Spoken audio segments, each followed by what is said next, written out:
자, 저희가 이제 마지막 세 개의 말씀이 나왔습니다. 학개, 스가랴, 말라기인데요. 이 세 개는 구약 가운데 맨 마지막에 위치했을 뿐만 아니라 선지서 가운데 시대상으로도 가장 마지막에 위치한 포로기 이후에 포로 기환 때 쓰여진 말씀이다라고 보시면 됩니다. 그러니까 당연히 배경은 페르시아, 바사 시대라고 나오죠, 성경에는. 그런데 우리 세계사에서는 페르시아 시대로 나옵니다. 그 시대를 배경으로 하고 있는 선지서입니다. 학개, 스가랴, 말라기. 특히 그런데 학개와 스가랴는 동시대 인물입니다. 여러분들 에스라서 5장에 보면 이 두 명의 선지자 이름이 같이 등장하는 것을 볼 수 있고요. 다리오 1세 때 서로 힘을 합쳐서요, 예루살렘 성전을 건축하는 일을 독려하는 역할을 했던 사람이 학개와 스가랴, 이 두 사람입니다.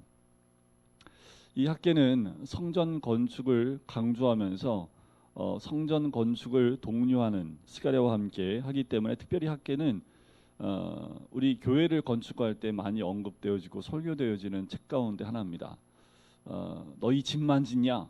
하나님 집 안 짓냐? 그래서 책망한 학개의 말씀 가지고 교회는 안 짓고 여러분들 집만 잘 살면 되겠습니까? 이걸로 해서 헌금을 내게 하는데 아주 큰 역할을 한 책이 이 학개 말씀입니다. 맞는 말씀 아닙니다. 그렇다고 틀린 말씀이냐? 완전히 틀린 말씀도 아닙니다. 하지만 학개가 말하고 있는 그 메시지가 성전 건축에 헌금하라는 그 메시지가 아니기 때문에 제가 보기엔 거의 90% 이상은 목사님들이 잘못된 이런 마음을 가지고 이 말씀을 그곳에 적용한 것이다 라고 보면 맞을 것 같고요. 그런데 우리 헌금 가운데 11조가 있는데 11조를 얘기할 때 항상 언급되어지는 책이 뭐예요? 말라기 말씀이지요. 말라기도 보면 이 11조를 드리면 복 받는다, 그 메시지를 따가지고 와서 11조를 꼭 드려야 되는 것으로 연결을 하는데 맞는 것도 있지만 너무 과대하게 적용을 한 것도 분명히 있습니다. 말라기 처음부터 끝까지의 모든 과정을 보면서 11조를 이야기하는 이유가 무엇인지를 봐야 되는데, 그 부분만 딱 따서 얘기하면 11조를 통해서 하나님이 복 주시나 안 주시나 봐라 라는 것으로 적용이 될 수 있기 때문에 11조를 잘 안 낼 때 꼭 본문을 그것을 선택하게 되지요. 자, 이 학개서를 보시면 맞는 건 뭐냐면 예루살렘 성전 건축을 독려하는 것은 맞습니다. 다리오 1세 때인데 역사적으로 주전 490년에 여러분들 전쟁이 있었습니다. 이 다리오 1세 학개에 나오는 다리오 왕 제2년이라고 1절에 나오는데, 이 다리오 왕은 다리오 1세를 의미하는데 우리가 잘 기억하고 있는 마라톤 전쟁 아시죠? 그 마라톤 전쟁에서 패한 왕이 다리오 1세, 다리오 왕입니다. 그러니까 아테네군과 싸워요. 평원에서, 마라톤 평원에서. 그런데 숫자상으로 거의 10배 이상 많은 숫자 군을 가지고 와서 싸웠지만 아테네의 전술적 그 전략에 밀려서 패배한 왕입니다. 그때 아테네 한 병사가 승리 소식을 알리기 위해서 마라톤 평지를 달려오지요. 그래서 승리했으니까 항복하지 말라는 메시지 전하고 죽게 됩니다. 그때 그가 달려온 거리가 몇 킬로요? 42.195km. 그래서 그것을 정해서 저희가 마라톤 대회를 올림픽 때마다 하는 거지요. 당시에 페르시아가 지금의 어느 나라의 그 선조가 되는지 아세요? 이란입니다. 이란. 그래서 이란은 한동안 마라톤 대회에 참석을 안 했습니다. 자기 나라 선조에 대해서 그 싸움에서 진 것을 기념하는 거기 때문에 이란이라는 국가는 여기 한동안 참여하지 않았었기도 했지요. 이 다리오 1세 그의 아들이 크세르크세스라는 왕인데, 고대 페르시아 왕위를 그리스식으로 표현한 왕의 이름입니다. 크세르크세스, 영웅들의 통치자라는 뜻을 갖고 있는데요. 이 왕은 누구냐면 에스더의 남편입니다. 에스더 남편이 누군지 아세요? 아하수에로 왕. 이 사람 누군지 아세요? 300이란 영화에 그 머리 빡빡 밀고 코에 이렇게 코 피어싱하고 그 왕이에요. 그게 아하수에로 왕입니다. 그래서 에스더서 보면 1장에 이렇게 막 큰 잔치를 벌이잖아요. 잔치를 벌이는 이유가 뭐냐면 전쟁에 나가기 위해서 각도에 있는 모든 수장들 다 불러모아서 축제를 하면서 잔치를 벌이면서 전쟁을 준비하는 역할을 했던 것이 그 축제입니다. 거기서 아하수에로 왕이 등장하는데 그 아하수에로 왕이 300이라는 영화에서 그 300명이 협곡을 맞고 일주일 동안 버티거든요. 원래 그걸 그냥 휩쓸고 지나가야지 승리할 수 있었는데 일주일을 막는 그 사이에 뒤에서 전쟁을 다 준비하게 됩니다. 결국 그 지연된 시간에 준비한 만큼 이 아하수에로 왕이 전쟁에 갔다가 완전히 참패하게 되지요. 그래서 그때 당시 이 아하수에로 왕 이후로 급격하게 국력이 몰락하는 것을 경험하게 됩니다. 자, 여기서 나오는 다리오 왕 1세 다리오 왕은 바로 아테네와 전쟁했던 그 어디에요? 마라톤 평원에서 전쟁했던 싸움에서 졌던 왕이라고 여러분들 기억해 보시면 될 것 같고요. 자, 학계는 예언서의 메시지를 전한 날짜들이 구체적으로 기록되어 있습니다. 그런데 예언서에 보면 정확한 날짜나 시간들을 찾기가 참 쉽지 않습니다. 그래서 학자들에 의하면 추측하건대 이게 연대가 언제부터 언제일 것이다라고 추측을 하는데 이 학계서만큼은 가장 정확한 연대를 기록한 책입니다. 구약에 나와 있는 책 가운데 유일하게 가장 정확한 연대를 적고 있다라는 거지요. 다리오 왕 통치 기간 제2년 첫 번째가 뭐냐면 여섯째 달 초하루, 두 번째는 일곱째 달 21일, 세 번째는 아홉째 달 24일, 약 4개월에 걸쳐서 여호와께서 주신 4번의 메시지를 기록하고 있는 책이 학계서입니다. 그러니까 4번에 걸쳐서 4개월 동안 기록하고 있어요. 이때가 주전 520년경입니다. 20년입니다. 당시 스룹바벨은 유다의 총독이고요. 대제사장이 여호수아였습니다. 자, 학계의 임무가 뭐였냐면 다른 선지자들은요 대부분 메시지 전하고 끝납니다. 메시지 전하고 깨어라 또는 죄에 대해서 또 음행한 거에 대해서 우상 섬기는 거에 대해서 그 예루살렘 성 가운데 또 이스라엘 백성들 가운데 불의에 대해서 책망하고 또 너희들이 하나님께서 심판할 것이다 라는 메시지를 중심으로 전하는데 학계는 실제적으로 성전을 건축하는 것을 독려하면서 함께했던 선지자로 보시면 됩니다. 바로 66년 전에 파괴된 성전을 다시 재건한 일을 시작해야 되는 거지요. 자, 포로기 이후 페르시아 시대 때 전 세계, 그러니까 페르시아가 점령하는 그 곳곳에 흩어져 살던 이스라엘 사람들로 하여금 예루살렘을 기원하여 살도록 허락하죠. 이게 고레스 칙령이지요. 고레스가 제일 먼저 이 일을 선포합니다. 그래서 1차 기원이 이루어지게 되는 거지요. 자, 그런데 그들이 돌아와서 제일 먼저 해야 될 게 뭐냐면 돌아와서 고레스가 돌아온 것뿐만 아니라 그 성전을 다시 세우는 거에 대해서 허락을 합니다. 그래서 성전을 세워야 되는데 성전을 세우다가 그곳에 있는 이방 민족들의 방해 세력 때문에 이 성전 건축을 못하게 됩니다. 그래서 멈춰서 16년 동안 건축을 하지 못하는 그 기간이 있습니다. 그 기간이 끝물에 학계와 스가랴가 나와서 예루살렘에 돌아온 이스라엘 유대인들에 대해서 책망하는 메시지가 학계서에 나와 있는 말씀이라고 보시면 돼요. 그러니까 그들이 성전 건축은 무관심해지고 오히려 자기들의 집을 세우고 자기들이 살 궁리만 하고 있는 그들을 향해서 동기부여를 주는 거예요. 무슨 동기부여냐면 너희들의 우선순위가 잘못됐다라는 겁니다. 너희가 예루살렘에 하나님이 돌아오게 하신 이유가 있는데 너희들이 집을 세우고 너희들이 먹고 살게 하기 위해서 이곳에 돌아오게 한 것이 아니라 하나님이 너희들 성전 건축하라고 이곳에 보내셨는데 너희들의 삶의 우선순위가 뒤바뀌어 있다. 다시 우선순위를 세우라는 거죠. 그러니까 성전 건축이 바로 여호와께 드리는 예배를 회복하는 일이며 하나님의 왕국과 메시아 시대의 도래를 여는 것이기 때문에 이 우선순위로 먼저 하나님 앞에 나아가야 됨을 이야기하는 겁니다. 그들의 삶이 어려웠던 것, 학계서 1장에 보면 그들의 삶이 참 쉽지 않았습니다. 돌아왔는데 농사를 짓는데 잘 수확이 안 돼요. 그 어려움들을 겪었던 이유가 뭐냐? 바로 우선순위가 잘못됐다라는 것을 이야기해요. 이 말을 선포하고 나니까 백성들이 그 말에 즉각적으로 반응합니다. 실천을 해요. 그래서 우리의 우선순위가 잘못된 것을 기억하고 회개하고 돌이키면서 그들이 스룹바벨과 여호수아를 중심으로 메시지를 듣고 청종하고 그리고 하나님을 경외하면서 같은 달 24일에 즉각 성전 공사를 시작하게 돼요. 이 학계의 말씀의 메시지에 의해서 사람들이 감동한 결과가 되겠지요. 자, 이러한 반응은 하나님의 축복을 얻기 위해서 어떻게 해야 하는지를 우리에게 모범적으로 보여주고 있는 겁니다. 우선순위를 잘 결정하라는 거예요.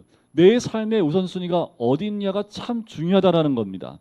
하나님을 만난 우리의 삶의 우선순위를 어디에 두느냐가 굉장히 중요한 것을 이야기를 하고 있는 거지요. 학계는 4번에 걸친 메시지를 통해서 성전 건축을 촉구하고 축복의 약속과 다윗 왕국의 회복과 메시아에 대한 기대를 예언하는 메시지가 이 2장밖에 안 되는 짧은 이 선지서 가운데 기록되어져 있는 말씀입니다. 자, 이들이 성전 건축의 의미가 뭐냐? 자, 에스라 6장에 보면 다리오 왕이 조서를 내립니다. 성전 건축할 재정과 제사 드릴 제물을 공급해 주는 내용이 에스라 6장에 나와요. 그래서 덕분에 다리오 왕 제6년 아달월 3일에 성전 건축을 마쳤다라고 기록되어 있습니다. 자, 그런데 학계서에서 메시지를 기록한 날이 다리오 왕 제2년으로 1장 1절에 나오지요. 그런데 완공된 때는 언제예요? 다리오 왕 제6년. 그러니까 몇 년 동안 성전이 건축돼요? 4년 만에 성전이 완성된 것을 볼 수 있습니다. 자, 이때가 주전 516년인데 예루살렘 성전이 파괴된 때가 586년입니다. 그러니까 주전 586년에 성전이 파괴됐고 또 이것이 다시 세워지는데 516년에 세워집니다. 그러면 몇 년의 차이가 있어요? 70년의 차이가 있지요. 정확하게 70년 이후에 성전이 다시 지어집니다. 그래서 예레미야가 이야기했던 70년 이후에 다시 돌아오겠다, 회복하겠다라는 그 포로 생활이 다시 70년의 포로 생활이 상징적으로 마감된 것을 보여주는 것이 성전 건축으로 볼 수 있다라는 거지요.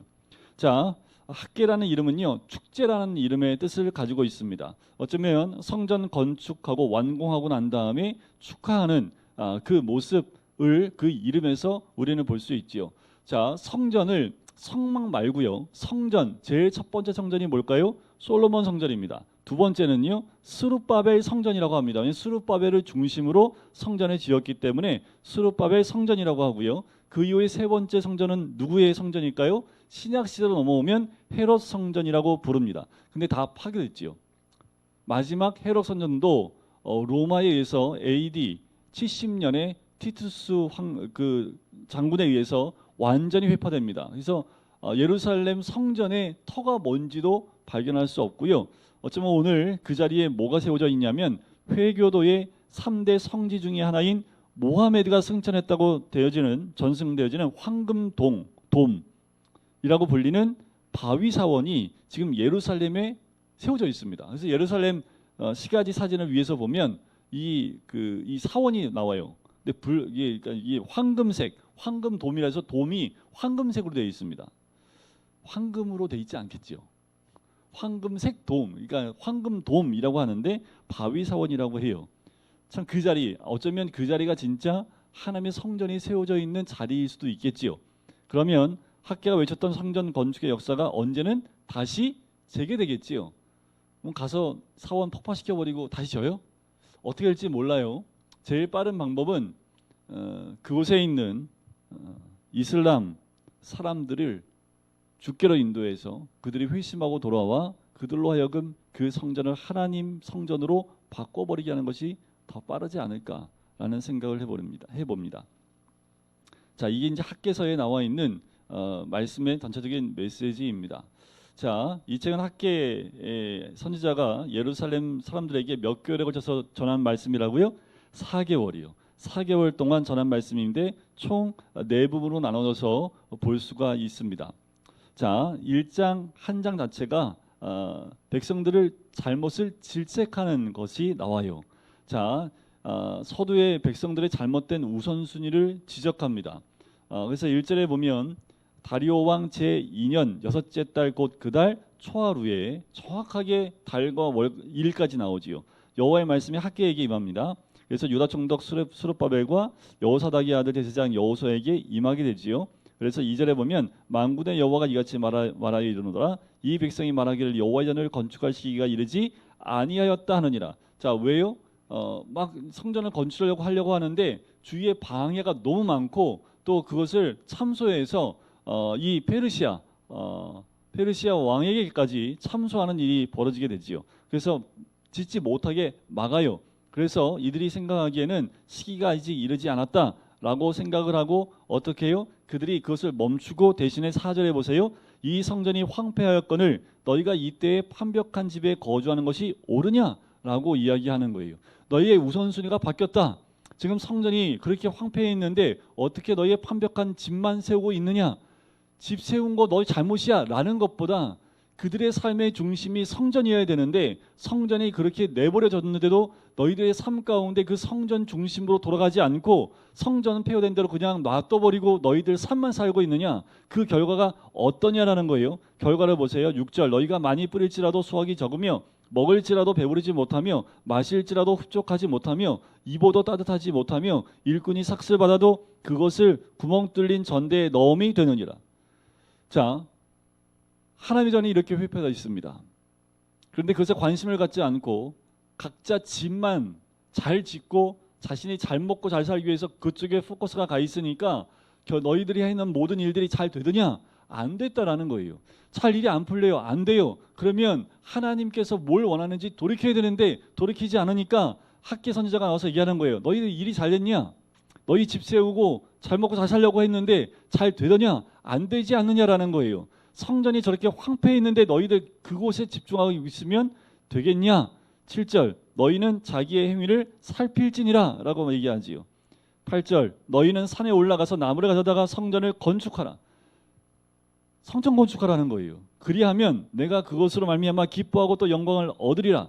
너희가 많은 것을 바랐으나 도리어 적었고 너희가 그것을 집으로 가져갔으나 내가 불어 버렸느니라. 너희가 하는 모든 일들 가운데 하나님의 복이 있지 않았다라는 거지요.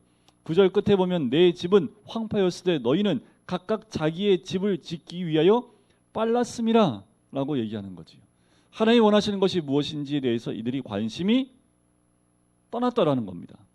처음에는 어땠을까요? 돌아왔을 때 이들이 1차 포로 기환으로 돌아왔을 때 어떤 사람이 돌아왔을까요? 몇 명이 돌아와요? 지금 디아스포라로 전 세계에 흩어져 있는 많은 사람들 가운데 도대체 몇 프로가 돌아왔을까요? 많이 돌아오지 않습니다. 그들의 삶의 터전을 다 버리고 온 거예요. 70년 동안 그곳에서 잘 먹고 잘 살았던 이스라엘 민족들, 혹시 그 가운데 못 사는 사람도 있을지 모르지만 거의 대부분은 그쪽에서 잘 자리 잡고 살았던 사람들이 그 모든 것을 다 내려놓고 지금 폐허가 된 예루살렘으로 돌아온 거죠. 이 정도 신앙이면 보통 신앙입니까? 대단한 신앙이지요. 돌아와서 이들이 제일 먼저 하려고 했던 게 뭐예요? 그래, 하나님 말씀대로 성전을 다시 건축해야 돼. 우리의 믿음의 중심은 성전이야. 그래서 성전을 건축하려고 하는데 주변에 있는 이방 민족들의 방해와 여러 가지 공작으로 인해서 성전 건축을 못하게 된 거예요. 뭐 어떻게 해요? 우리도 살아야지 해서 삶을 사는 데 집중하기 시작을 한 거지요. 자, 여기까지는 하나님도 뭐라고 하지 않으시죠. 자, 그럼에도 불구하고 하나님은 하나님의 성전이 저렇게 황폐해 있으면 그것을 바라보고 성전을 재건하기 위해서 노력을 계속했어야 되는데 그것을 아예 이제는 내려놓고 자기의 삶의 터전을 세우기 위해서 열심히 그쪽에만 집중하고 있다는 거죠. 우선순위가 바뀐 거예요. 그런데 우리 신앙상의 우선순위가 바뀌면 뭘 해도 안 돼. 하나님 중심으로 또 하나님이 이끄심 가운데 하나님이 기뻐하시는 일 가운데 우선순위가 하나님 편에 있어야 되는데 그거 내려놓고 이 일에만 집중하다 보면 이게 잘 될 것 같아요. 근데 잘 되는 게 복이 아닙니다. 잘 안 되는 게 복이에요. 왜요? 잘 안 되니까 하나님의 우선순위가 뭔지를 다시 체크해보고 하나님 편으로 돌아올 수 있는데 일이 너무 잘 돼. 그래서 그냥 여기서 그냥 하나님 일은 내버려두고 이것만 갖고 잘 되는 쪽으로 달려가게 되면 이건 복이 될 수 없는 거지요. 하나님은 점점 떠나서 멀리 갈 수밖에 없는 거지요. 지금 이 1장에서는 그 부분을 지적을 합니다. 모든 시간과 자원을 자신들의 집을 다시 짓는 데 쓸 뿐 성전은 70년 동안 파괴된 그대로 방치되어져 있는 거지요. 성전을 이렇게 방치하는 것은 그들의 조상들의 언약에 불순종했던 것과 다를 바 없다라는 겁니다. 그들이 불순종해서 성전이 다 파괴됐어요. 그래서 그들이 70년 동안 이방 땅에 포로로 잡혀갔어요. 근데 그들 가운데 돌아왔습니다. 근데 성전을 그대로 방치하는 것은 너희 조상이 언약을 어긴 것과 다르지 않다라는 겁니다. 그래서 이 땅에 소출이 없는 거지요. 왜 그들에게 기근과 가뭄이 닥쳤는지 학계는 여기서 나오는 불순종에 대한 저주의 목록도 이야기를 해요. 그 신명기에 나오는 이제 학계의 말씀에 도전을 받은 백성들이 반응하기 시작을 하지요. 12절을 보시면 스룹바벨과 또 여호수아가 남은 백성들이 그들의 하나님 여호와의 목소리와 선지자 학계의 말을 들었으니 이는 그들의 하나님 여호와께서 그를 보내셨음이라. 백성이 다 여호와를 경외하며. 그래도 이들 돌아온 사람들은요, 하나님께 대해서 깨어있는 사람들이지요. 그러니까 학계 선지자가 얘기하니까 그 말을 달게 들었다라는 겁니다. 14절 여호와께서 스알디의 아들 유다 총독 스룹바벨의 마음과 또 대제사장 여호수아의 마음과 남은 모든 백성들의 마음을 감동시키심에 그들이 와서 만군의 여호와 그들의 하나님의 전 공사를 하였으니 그때는 다리오 왕 제2년 여섯째 달 24일이라. 자, 1절을 보세요. 1절은 여섯째 달 그 달 초하루지요. 그리고 그들이 말씀을 받고 이제 성전 건축을 시작하려고 할 때는 언제예요? 그 여섯째 달 24일. 그러니까 딱 1일 날 학계에게 말씀이 전해져서 말씀을 선포하고 백성들이 감동돼서 이 전공사를 시작하려고 시작한 때가 딱 23일 후 24일부터 있었던 사건이지요. 자, 2장은 세 가지의 메시지가 나오는데 2장 1절부터 9절까지 백성들의 무너진 그 기대에 대한 부분들을 이야기합니다. 자, 보세요. 자, 일곱째 달, 곧 그 달 21일, 그러니까 대략 한 달 후이죠. 한 달 후쯤에 여호와의 말씀이 학계에게 다시 임합니다. 그리고 스룹바벨과 여호수아와 남은 백성에게 말하라고 하지요. 자, 3절에 보면 너희 가운데 남아있는 자 중에 이 성전의 이전 영광을 본 자가 누구냐? 이제 이것이 너희에게 어떻게 보이냐? 이것이 너희 눈에 보잘것없지 아니하냐? 왜요? 지금 스룹바벨 성전은 어때요? 그 에스라서 보면 다 짓고 난 다음에 어떻게 합니까? 한쪽은 울고 있고 한쪽은 기뻐서 찬양하고 있고. 왜 그럴까요? 솔로몬 성전의 그 위엄을 기억하고 있는 사람들은 초라한 성전을 보면서 울고 있었다라는 거예요.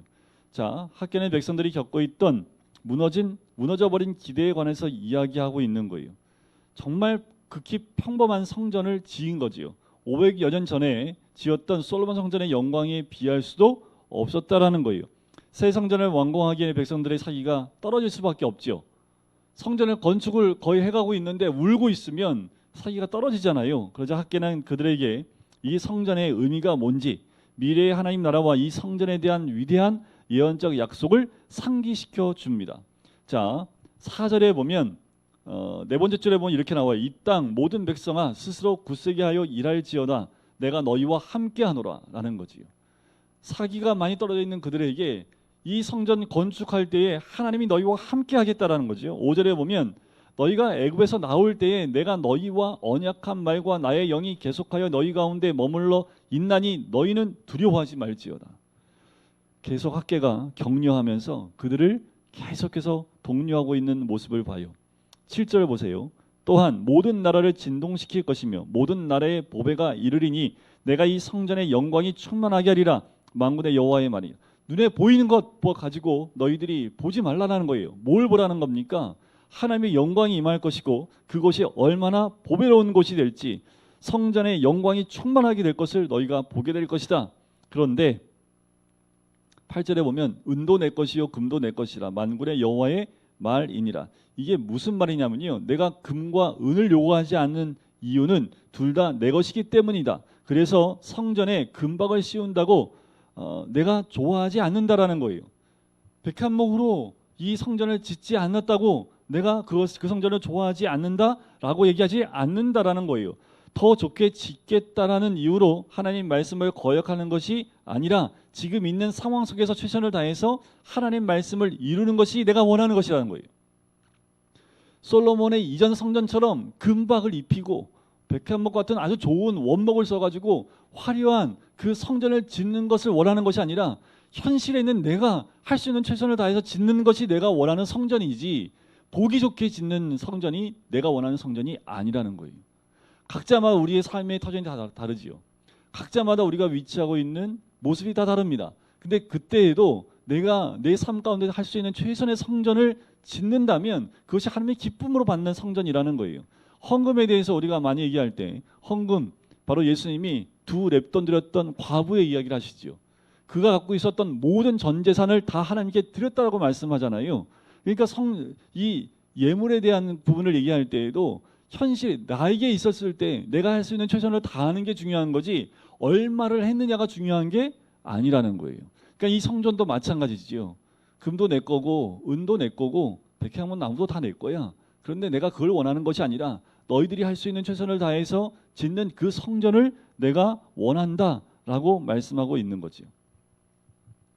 이 성전은 미래에 대한 하나님의 계획의 핵심 역할을 할 것이다 라고 얘기하는 거지요.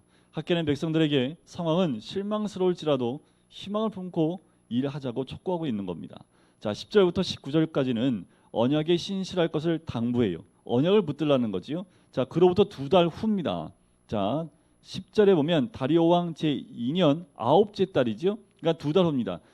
보니까 2장 1절은 7째 달이죠. 그런데 10절에 보니까 9째 달이지요. 그러니까 약 2달 후에 언약에 신실할 것에 대한 학개의 당부를 이야기하고 있는 내용이 19절까지의 내용입니다.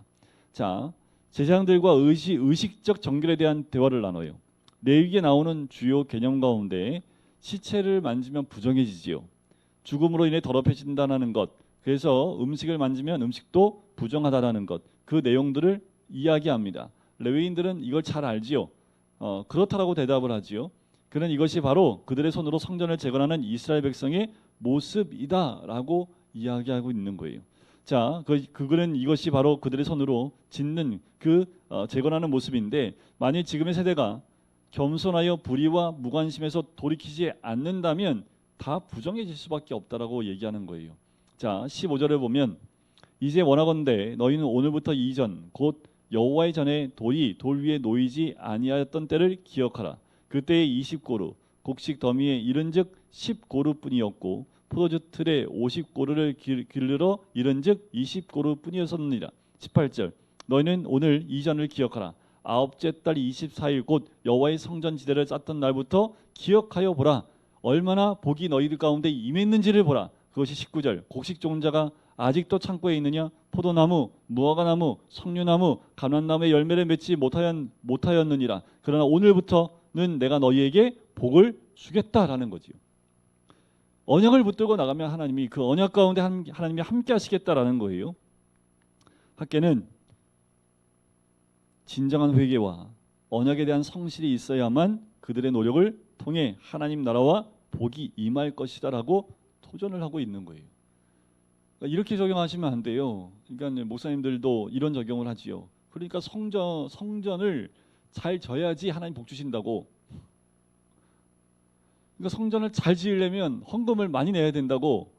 어떻게 자기네 집에만 그렇게 잘 살려고 하냐? 하나님 전이 지금 이 모양 이 꼴인데 하면서 복 받으려면 성전을 잘 져야 돼. 그래서 여기 말씀이 나오잖아. 이렇게 가는 거죠. 근데 이 성전의 의미는 지금 우리 교회 의미하고 달라요. 우리 교회는 예배당이지 성전이 아닙니다. 지금 신약시대 성전은 누가 성전이에요? 우리가 성전입니다. 그래서 지금 우리가 모여 있으면 이곳이 성전이 되는 거예요. 우리 각자가 성전이라는 거예요. 그러니까 우리가 언약과 믿음 가운데 하나님 백성하고 잘 사는 것이 성전화된 하나님 백성으로 사는 거지요. 우리가 이렇게 모여서 예배드리고 함께 예배드리는 이 시간이 성전이 임한 시간입니다.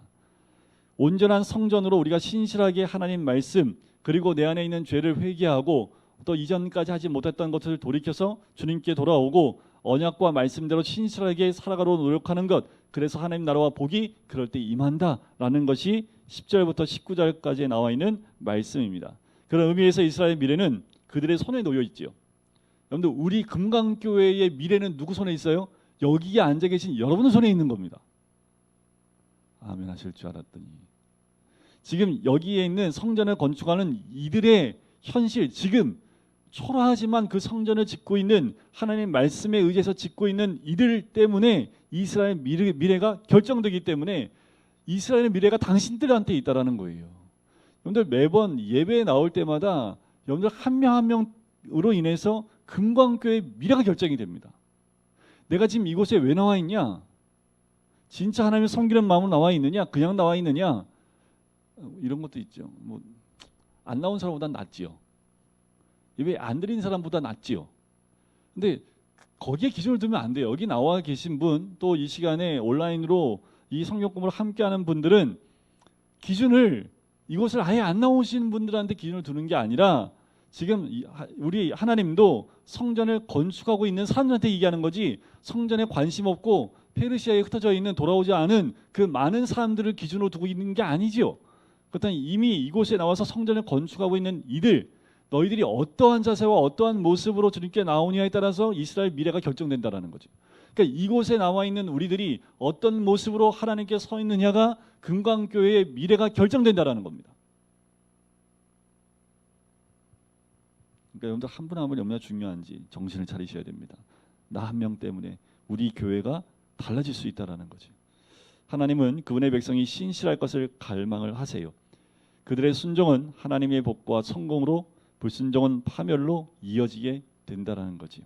자, 이제 마지막 20절부터 23절까지는 하나님 나라에 대한 미래의 소망이 기록되어 있습니다. 그달 24일 여호와의 말씀이 다시 학개에게 임합니다. 너는 유다 총독 스룹바벨에게 말하여 이르라. 내가 하늘과 땅을 진동시킬 것이요 여러 왕국들의 보좌를 엎을 것이요 여러 나라의 세력을 멸할 것이요 그 병거들과 그 탄자를 엎드러뜨리리니 말과 그 탄자가 각각 그의 동료의 칼에 엎드러지리라. 학개는 하나님 나라에 대한 미래의 소망을 요약을 하는데 새 예루살렘을 그분의 영광스러운 나라의 중심으로 삼으시고 그곳으로부터 모든 민족의 악을 대적하여 물리칠 것이라고 이야기하시는 거지요. 마치 바로의 군대가 출애굽기에서 따라 나왔다가 쫓아갔다가 패배했던 그것을 상기시켜 주는 것과 마찬가지입니다. 하나님은 이제 다윗에게 주신 언약을 성취하고 그 가문의 왕을 세우실 것이다 라고 스룹바벨에게 얘기하지요. 23절 마지막 절인데 만군의 여호와가 말하노라. 스알디엘의 아들 내 종 스룹바벨아, 여호와가 말하노라. 그날에 내가 너를 세우고 너를 인장으로 삼으리니 이는 내가 너를 택하였습니다. 만군의 여호와의 말이니라 하시니라. 자, 이 스룹바벨을 대표로 해서 이제 하나님의 나라, 하나님의 영광을 회복하겠다라는 메시지를 주는 거지요. 자, 그럼 이런 질문을 해볼 필요가 있습니다. 학개가 있었던 이 시대에 하나님 앞에서 이 세대는 정말 신실했을까? 그들이 이 모든 약속의 성취를 경험하게 될까? 그리고 이 마지막 절에 나온 스룹바벨, 그는 과연 신실했을까? 결국 그가 메시아 왕으로 밝혀질 것인가? 라는 거지요. 여러분들 우리 세대 가운데 정말 하나님 앞에서 신실했을까? 우리가 신실하면 앞으로의 미래 가운데 약속의 성취를 경험하게 될까? 그건 지금 우리가 신실하냐 아니냐, 하나님 앞에 신실함 가운데 있느냐 있지 않느냐, 그것으로 인해서 하나님의 약속의 성취를 경험할 수 있느냐 없느냐가 결정이 된다라는 겁니다. 어쩌면 마지막 두 권인 스가랴서와 말라기를 읽어가면서 그 답을 찾아볼 수 있을 것 같아요. 이 짧은 책은 모든 세대의 하나님의 백성들에게 주어진 위대한 도전을 우리 앞에 제시합니다. 기대 당시에 이스라엘 백성들에게만 도전하는 것이 아니라 지금 살고 있는 우리에게도 또 앞으로 살게 될 모든 그리스도인들에게도 도전하는 메시지입니다. 우리의 선택은 정말 중요한 거지요. 그리고 하나님 백성들의 신실함과 순종은 결국 하나님이 이 세상에서 그분의 목적을 이루어가는 방법이라는 겁니다. 그래서 지금도 하나님은 우리를 깨우시고 우리를 통해서 하나님의 나라를 세우시고 하나님의 성전을 세워나가길 원하신다라는 거예요. 하나님 백성들이 그분의 나라가 오기를 고대하며 겸손해야 할, 그리고 행동해야 될 이유가 여기에 있습니다. 우리가 주일마다 요한계시록을 이제 앞으로 가고 있고 새벽에 이제 요한계시록 이번 주면 다 끝납니다. 요한계시록의 말씀을 공부하고 바라봐야 될 이유가 여기에 있습니다. 우리가 앞으로 오실 메시아를 어떻게 준비하고 어떻게 우리가 단장을 해야 될지에 대한 부분들을 더 깨어있지 않으면 앞으로의 미래가 없습니다. 하나님은 반드시 언약 따라 오십니다. 언약대로 우리에게 역사하십니다. 그 언약을 받으려면 지금 내가 신실하게 하나님 편에 서 있느냐 그렇지 않느냐가 중요한 거지요. 내가 과연 언약 받을 만한 사람으로 오늘을 살고 있느냐 그렇지 않느냐가 중요합니다. 이스라엘 백성은 성전을 건축하는데 등한히 했기 때문에 이들을 깨우면서 하나님의 언약을 이어받을 만한 백성들로 학개는 이들을 다시 세우는 거죠. 짧은 메시지 2장밖에 안 되지만 이 말씀을 통해서 하나님은 이스라엘 민족을 깨우시고 또 이 시대를 깨우시고 우리의 성전을 다시 세워져 나가기를 원하시는 거지요. 눈에 보이는 성전은요, 세워졌다가 또 없어집니다. 헤롯 성전이 완전히 없어진 것처럼 그렇게 없어질 수 있어요. 성전이 바뀌지요. 예수님이 성전이 되셨습니다. 그리고 우리가 성령이 우리 안에 계심으로 우리 한 사람 한 사람이 성전이 되어지는 거지요. 우리는 어떠한 모습이든 내 현실 가운데서 최선을 다해서 그 성전을 회복하고 성전을 세워나가는 것, 그것이 하나님이 원하시는 가장 아름다운 성전이 되는 줄 믿습니다. 사랑의 주님, 학개의 그 말씀이 그때 당시에 그 백성들에게만 주어진 말씀이 아니라 지금 우리들에게도 주어진 하나님의 음성인 줄 믿습니다.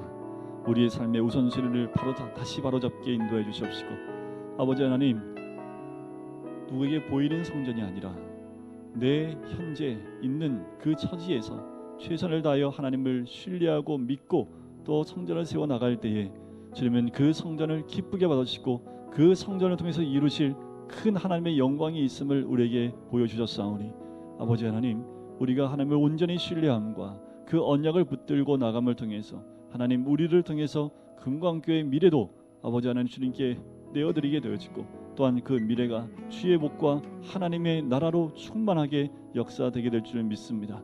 하나님, 우리 한 사람 한 사람 매일의 삶 가운데 주의 성전으로 온전히 지어져 갈 수 있도록 축복하시고 인도하여 주시옵소서. 감사드리며 예수 그리스도의 이름으로 기도드립니다. 아멘.